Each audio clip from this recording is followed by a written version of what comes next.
than C, this expression does not exclude the possibility of the probability of error going to 0, because that lower bound is negative, and trivially, probability of error can be 0 or greater. So that really doesn't tell us anything.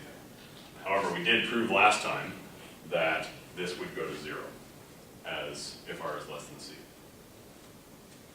On the other hand, if R is greater than C, then C over R is less than 1, and so therefore 1 minus C over R, let's call that alpha, is greater than 0.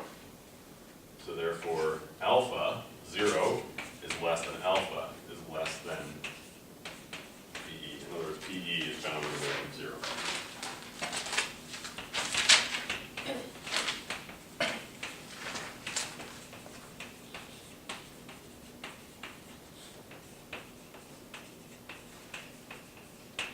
So therefore, because PE is bounded away from 0, lambda is bounded away from 0.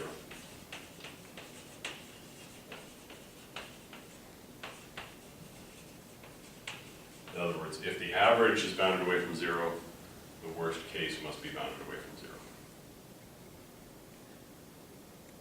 In other words, if the rate is greater than the capacity, Fano's inequality tells us that you must be able to accept a minimum probability of error. So the channel coding theorem tells us for any rate R less than C, there exist codes that can go to 0.